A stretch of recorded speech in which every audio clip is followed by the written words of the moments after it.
제가 어렵다는 말씀밖에 못 드리겠어요. 남성층은 반여인 것은 맞고 20대 여성은 매우 진보적으로 나타납니다. 이쪽은 또 정의당으로 빠져나갈 위험도 있는 거죠. 특정 정당에 대한 충성 당하지 않은 세대인데 이런 경우에 그 정당의 비주류 이미지를 갖고 있는 후보가 유리합니다. 긍정적인 이미지로는 유능 이미지가 있고 원칙 이미지가 있었거든요. 그 부분이 손상되었던 부분을 다시 좀 스스로 돌아볼 때가 아닌가.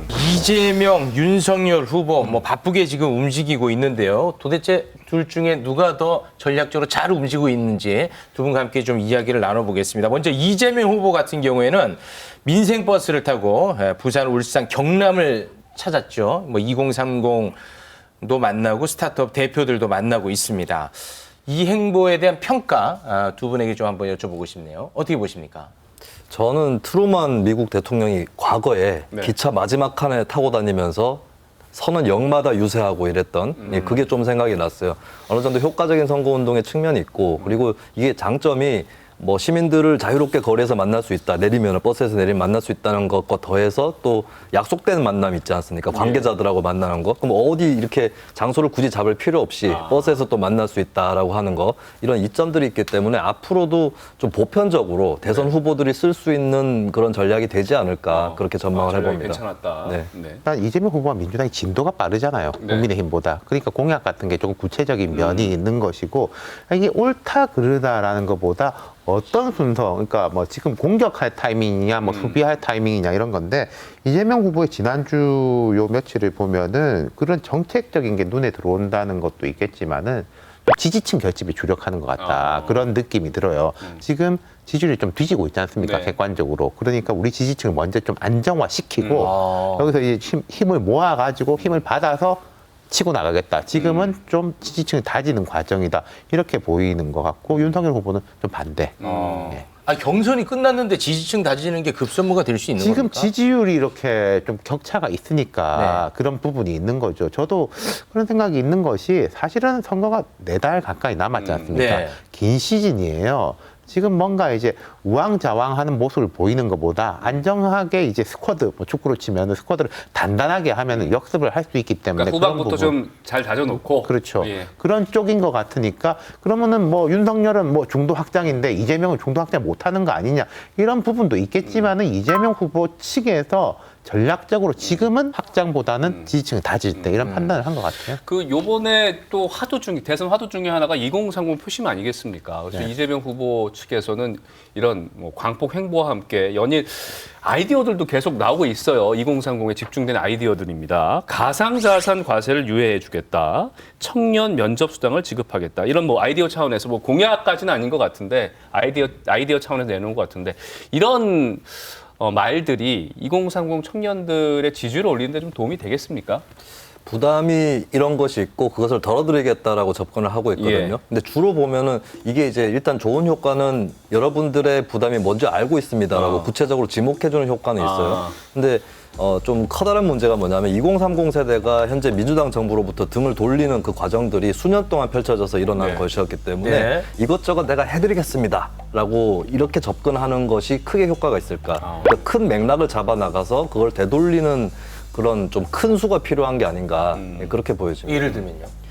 일단은 이제 20대, 30대에서 딱 막혀 있는 부분들 있지 않습니까? 문재인 정부에 대해서 지지를 하려다가 철회했던 부분들 이런 것들에 대해서 크게 건드려줘야 된다. 뭘 잘못했다라고 하는 거 불공정한 이슈로 거론이 됐었던 뭐 남북 단일팀 문제부터 사실 좀 양쪽 문재인 정부하고 2030 세대 여론이 틀어졌었는데 그런 부분들이라든지 뭐 조국 사태도 있을 수 있고 이런 좀 큰 고비가 됐던 부분들을 건드리지 않고 공약만으로 비껴나갈 수 있을까? 이 부분이 좀 회의적인 게 있어요. 참 이제 어려운 거예요. 저도 김수민 평론가 말씀에 동의를 하는데 공정 이슈, 젠더 갈등에 대한 이슈 이게 제일 크게 보자면 이 두 가지인 건데 젠더 부분에 대해 가지고는 뭐 DC 인사이드, 뭐 패밀리 코리아 이런 데 이제 글을 올렸다가 또 약간 역풍 맞은 게 있지 않습니까? 이게 있는 것이고 공정 이슈에 대해 가지고는 조국 전 장관하고 이런 문제하고 결부되다 보니까 아까 제가 지금 지지층을 다지고 있는 과정이라고 말씀드렸잖아요. 윤석열 후보는 보수 지지층에 대한 좀 자신감을 가지고 있는 것 같고 이재명 후보는 아직까지도 좀 민주당의 전통적 지지층을 완벽하게 문재인 대통령의 강한 지지층이라든지 뭐 조국 장관 했던 이 지지층들이 우리가 약간 참을 테니까 당신이 이렇게 좀 나서도 된다라는 그런 자신감이 없는 것 같아요. 그러니까 지금 김수인 평론가가 이야기한 공정 이슈에 대해서 저는 이재명 캠프가 모를 거라고 생각은 안 해요. 알긴 아는데 그걸 하기가 좀 여의치가 않다. 그렇다 보면은 뭐 좀 손쉬운 건 아닙니다만은 부담이 덜한 게 오히려 뭐 이런 돈 이야기 하는 거는 또 뭐 보수적인 쪽에서 욕은 먹겠지만 그런 정치적 부담은 조금 덜 하니까. 그러니까 윤석열 후보는 완벽한 내 편이 있다는 자신감이 있기 때문에 중간으로 이렇게 나갈 수 있는데 그래도 내 편이 편 들어줄 것이다. 이재명 후보는 그게 아직 좀 약간 좀 불안해 불안 보이는 요소가 게 있는 남아있다는 거군요. 알겠습니다. 자, 그럼 지금부터 윤석열 후보의 행보에 대해서 함께 좀 살펴보도록 하겠습니다. 윤석열 후보도 2030 구에 좀 나서는 것 같습니다. 대통령이 출마할 수 있는 연령을 현행 40세에서 더 낮추는 안에 대한 이야기도 했었고요.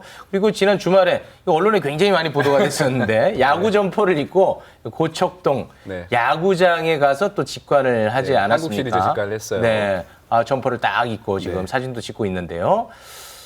자, 지금 관람하는 모습도 나오고 있죠. 네, 이 행보는 어떤 메시지고 어떤 효과가 있는 겁니까?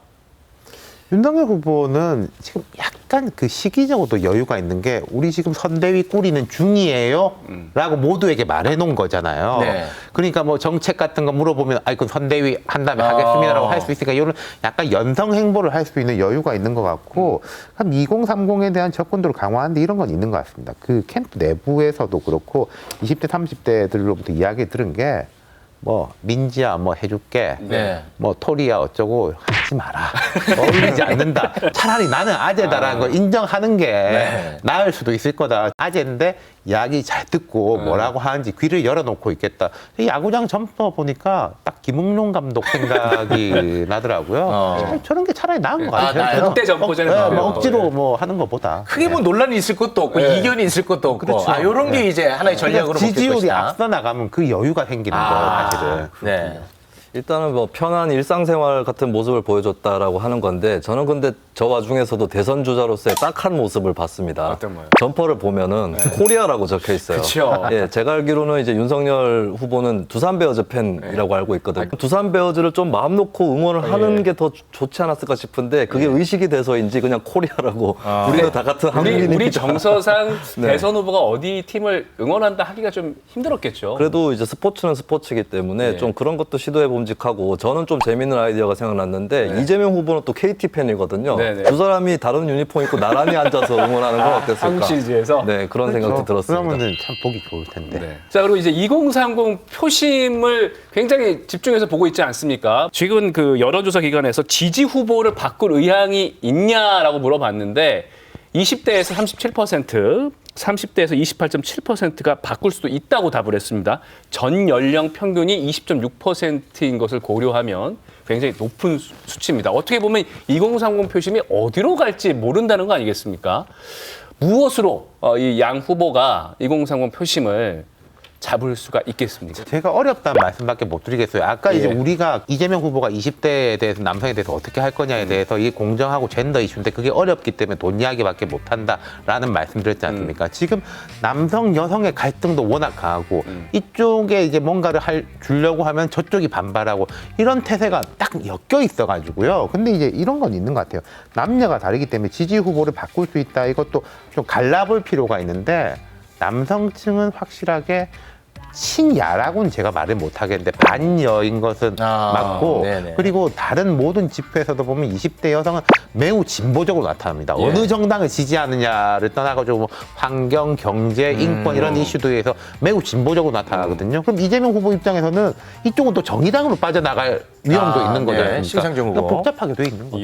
네. 2030 세대 투표를 했던 걸 보면 2020년 총선 때는 민주당 쪽으로 힘을 실어줬고 지난 보궐선거 때는 또 뭐 오세훈 후보라든지 국민의힘 쪽으로 힘을 실어줬거든요. 이런 걸로 봤을 때 이제 특정 정당에 대한 충성도 이런 게 강하지 않은 세대인데 이런 경우에 좀 그 정당의 비주류 이미지를 갖고 있는 후보가 유리합니다. 근데 이재명 후보하고 윤석열 후보가 원래 좀 비주류 이미지였거든요. 근데 경선을 거치는 과정에서 너무 지나치게 좀 지지층 핵심 쪽으로 몰입해서 선거운동을 하다 보니까 2030에서 좀 지지가 이반된 측면이 있어요. 그래서 본인들의 원래 좀 아웃사이드 이미지를 오히려 좀 살릴 필요가 있다. 오히려? 예, 그리고 이제 이재명 후보 같은 경우는 긍정적인 이미지로는 말보다 성과를 네. 보여준다라는 유능 이미지가 있고 윤석열 후보는 역대 정권을 내리수사했다라고 하는 원칙 이미지가 있었거든요. 네. 이 부분이 손상되었던 부분을 다시 좀 스스로 돌아볼 때가 아닌가. 예, 그것이 이제 2030의 마음을 얻는 정도가 아닐까 그렇게 생각이 됩니다.